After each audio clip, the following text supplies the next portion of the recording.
Então, seja bem-vindo ao nosso segundo estudo, o segundo vídeo do estudo de Oséias, estudo bíblico.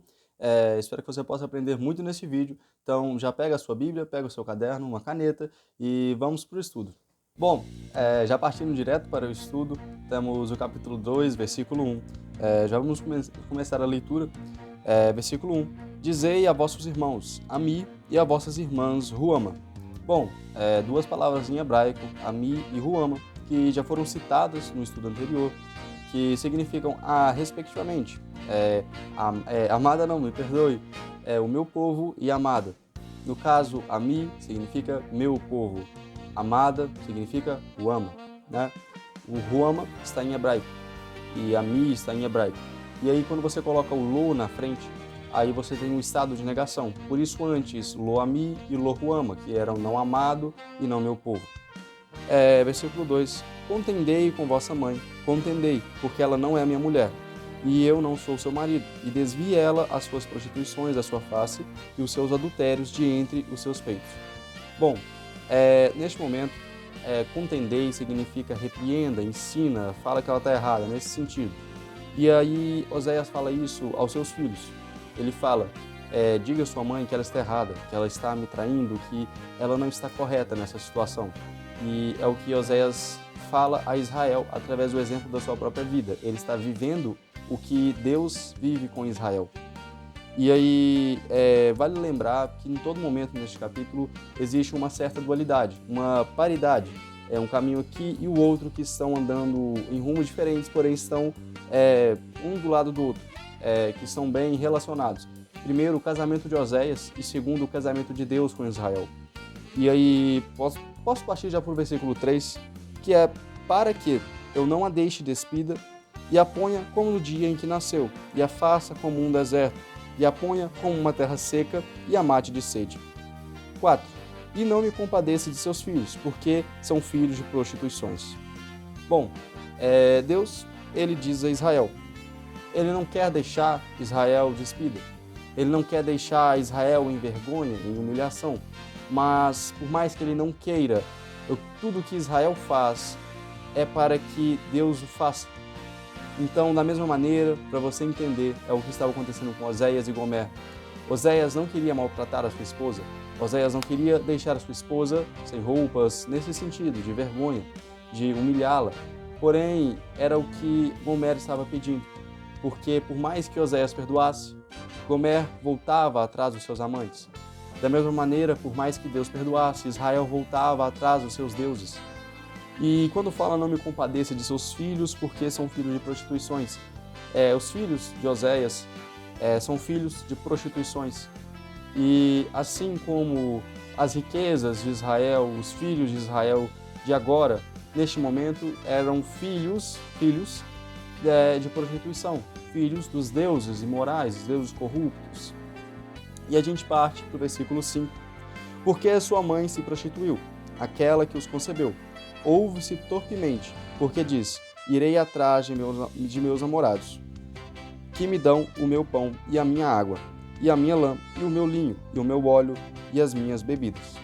Aqui a gente vê uma forte característica da corrupção moral de Israel, representada fortemente através da relação de Oséias e Gomer. Quando Oséias diz a Gomer, eu acho... Não vou, desculpa.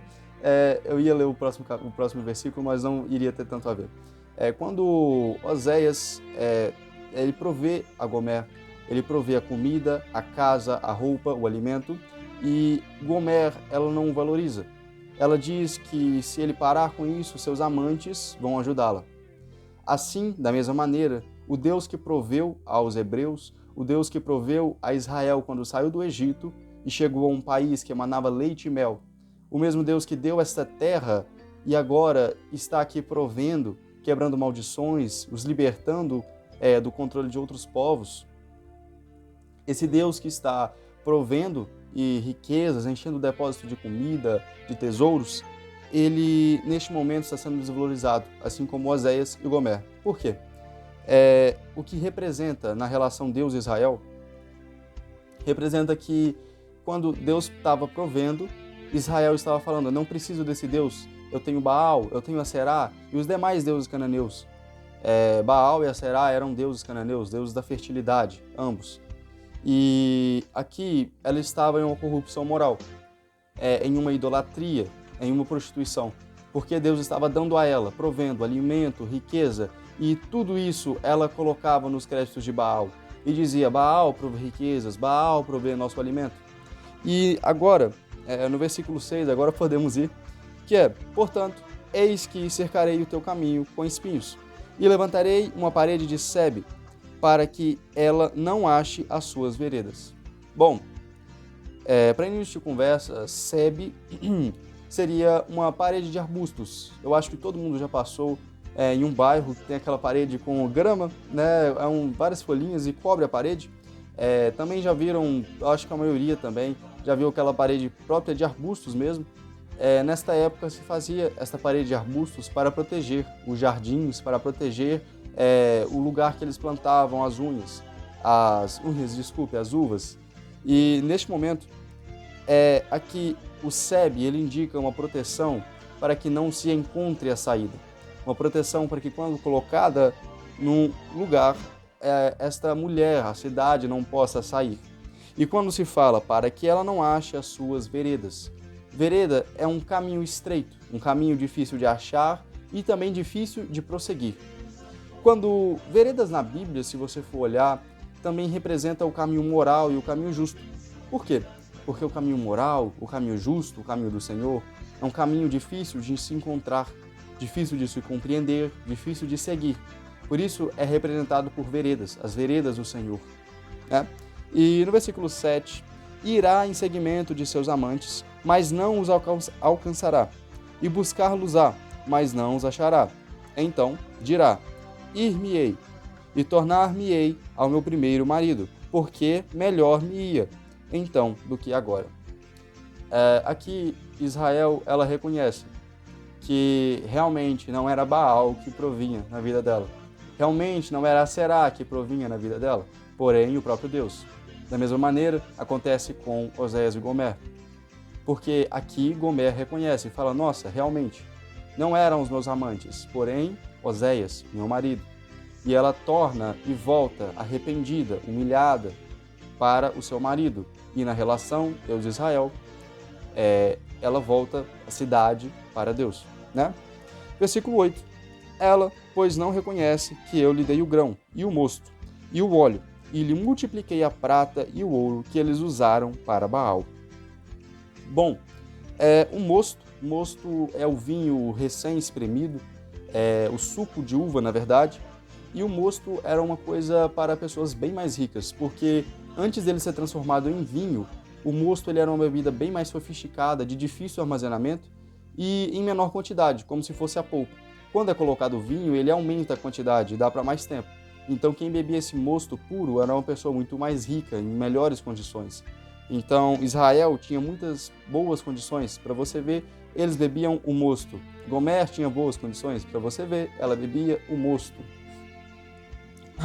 Então, aqui Deus ele diz a Israel e Oséias diz a Gomer que ambas não reconhecem que tudo o que lhe foi dado, que tudo o que ela tem, da maneira que ela vive, é especificamente dado por Deus. É especificamente, no caso da relação Oséias e Gomer, dado por Oséias. Então, ela correu para os outros deuses e agora ela volta arrependida.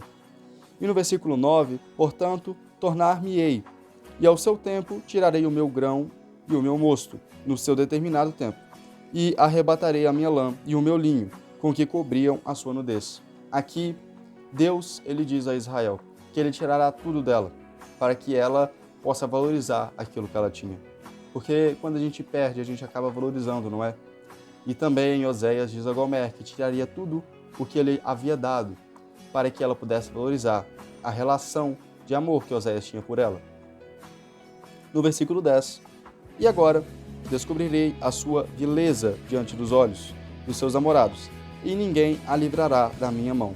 Vileza é a impureza, a vergonha, e ele vai deixar à mostra essa imoralidade, ele vai deixar à mostra a vergonha de Gomer, ele vai deixar à mostra a vergonha de Israel.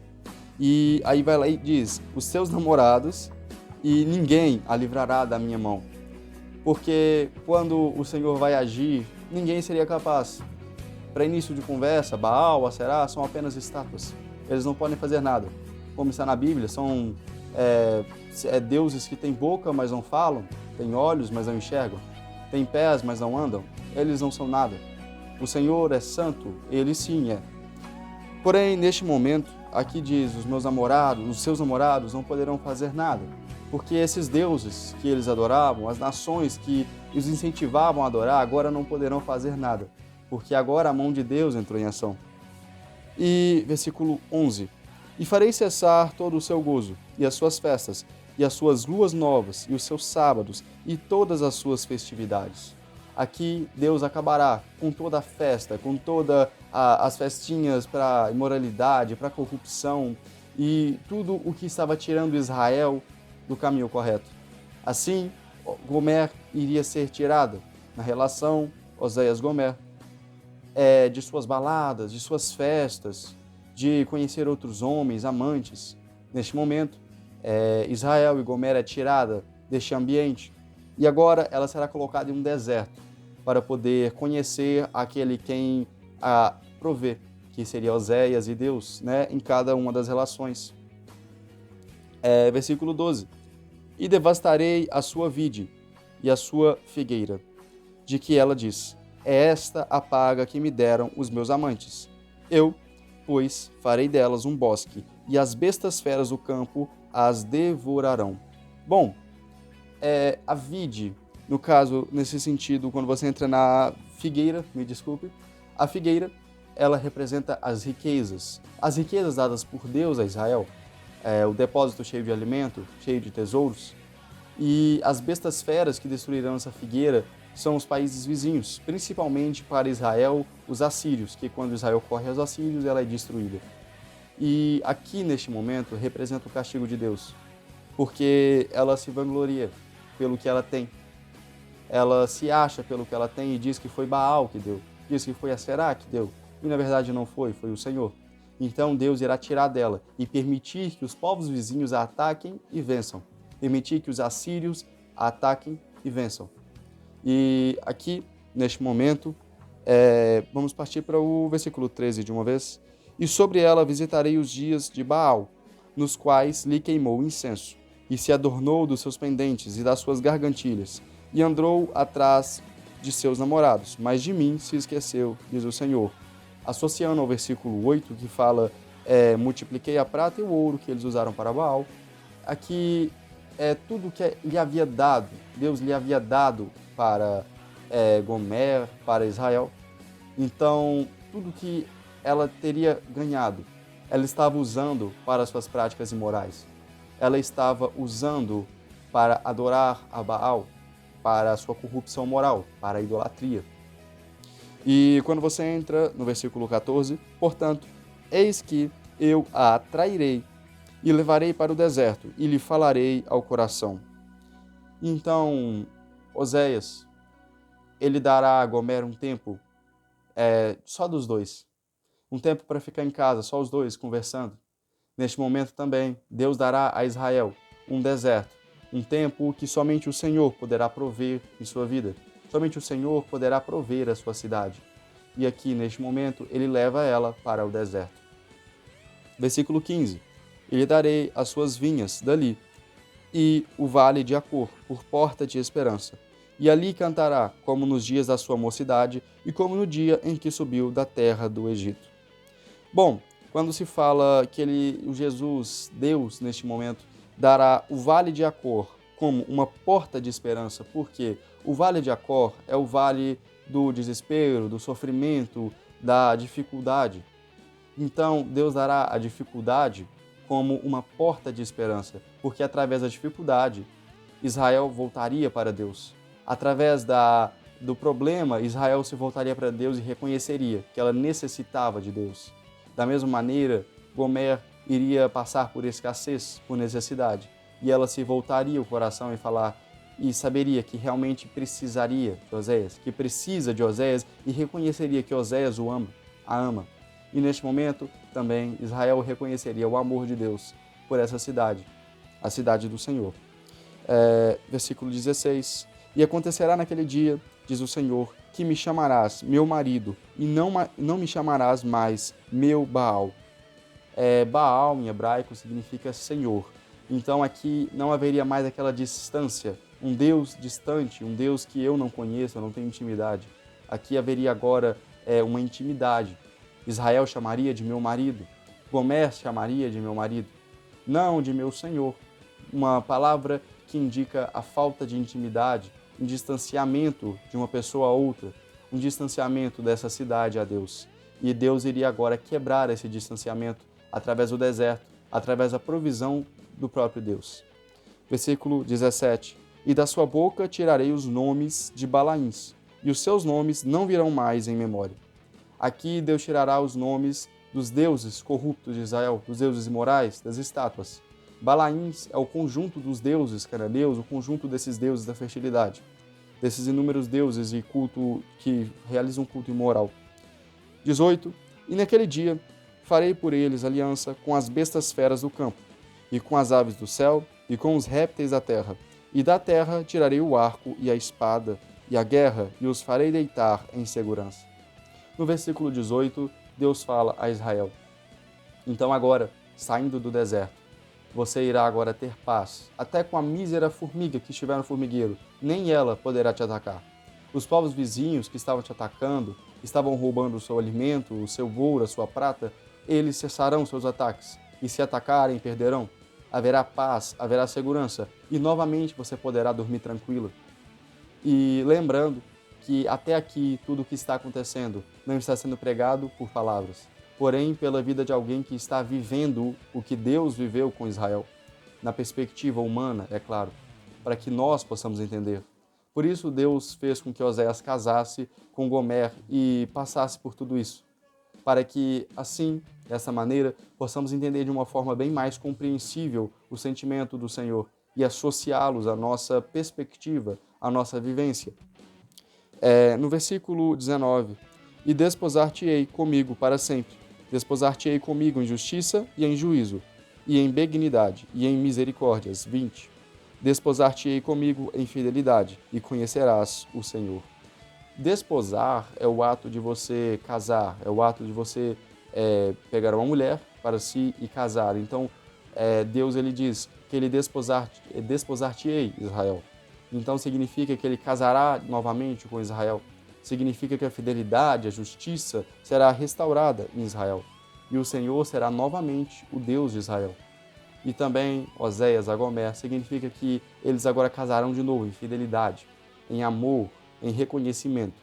E não mais um casamento ou forçado, ou um casamento que algum quer e o outro não. Um casamento que o outro não reconhece o sacrifício do outro. Então, versículo 21. E acontecerá naquele dia que eu responderei, diz o Senhor, eu responderei aos céus, e estes responderão à terra. E a terra responderá ao trigo, e ao mosto e ao óleo, e estes responderão a Jezreel. Versículo 23.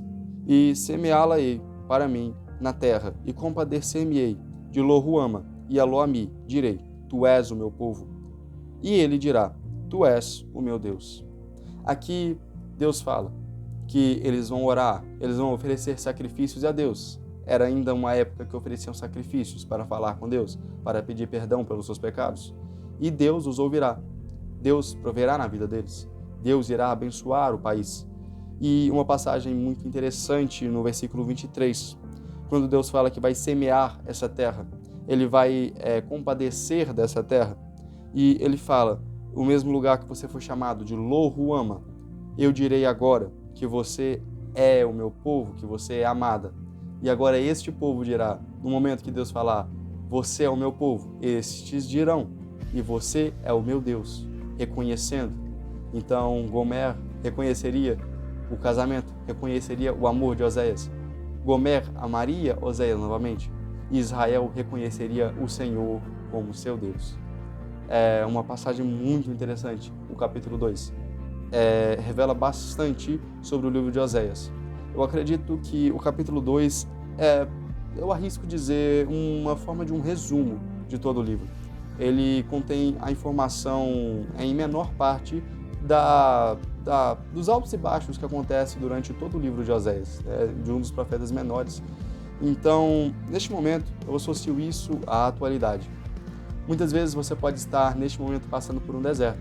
Seja ele um deserto espiritual, um deserto familiar, um deserto financeiro, emocional, seja ele qual for, Deus, Ele te coloca um deserto.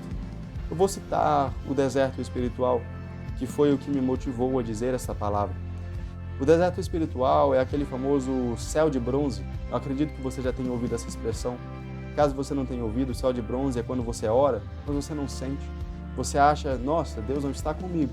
É o que você pensa, porque você não sente nada. E aí, neste momento, aqui em Oséias, no capítulo 2, há uma aplicação. Ele praticamente nos diz que a fé, ela não é um sentimento. É o que Deus me disse. A fé não é um sentimento. A fé é um ato de obediência. Portanto, mesmo que você sinta ou não, você deve continuar fazendo. E você diz, por que o deserto? Você pode perguntar. E é uma passagem interessante quando a gente diz no versículo 15 desse capítulo 2 que a gente está estudando, diz que dali o vale de Acor por porta de esperança. Ele dará o vale de Acor como porta de esperança. O vale do sofrimento, o vale da dificuldade, será a esperança. Por quê? Porque durante o deserto, durante a dificuldade, você reconhecerá quem é o seu Deus. Você retornará de verdade para o seu Deus. E aí nos diz uma coisa que é bastante atual no meu ponto de vista. Ainda no versículo 15 diz, como nos dias da sua mocidade e como no dia em que subiu na terra do Egito. Isso para mim se refere ao primeiro amor, como nos dias da sua mocidade, na hora que o seu coração estava em chama com o Espírito Santo. Então também diz, na hora que você subiu da terra do Egito, na hora que você entrou na igreja, na hora que você estava em emoção, na hora que você pregava, na hora que você tocava um instrumento, quando você cantava, quando você adorava de coração. E talvez agora você pode estar como a igreja de Éfeso. Você está fazendo tudo correto. Não há nada que possa te condenar. As suas ações estão corretas. Porém, no seu coração, você não está amando de verdade. Você ainda está fazendo por fazer, não fazendo mal feito, mas fazendo sem um sentido. Sem o sentido de fazer por amar de verdade a Deus. E Deus te coloca neste deserto para quebrar esta barreira que há entre você e Ele, quebrar essa barreira de intimidade e dar a vocês intimidade. E aí a gente entra no versículo 16, que diz, em que me chamarás meu marido e não me chamarás mais meu Baal. Você não chamará Ele mais de Senhor, um Deus distante, você chamará Ele de meu marido. Significa que você conhecerá o Deus que você serve. Você conhecerá, não em totalidade, pois não é possível, a nossa mente é muito pequena, mas você terá intimidade com esse Deus. Você saberá a quem você serve. É uma aplicação muito bacana. Me serviu bastante na época que eu fiz esse estudo. Foi a área que Deus tocou na minha vida. Então eu espero que possa ter te ajudado e espero que esse estudo possa ter acrescentado na sua vida. Então, espere pelo próximo vídeo, no Oséias capítulo 3, vamos estudar os próximos capítulos, estudaremos todos os capítulos de Oséias e agradeço por você ter assistido até aqui. Muito obrigado.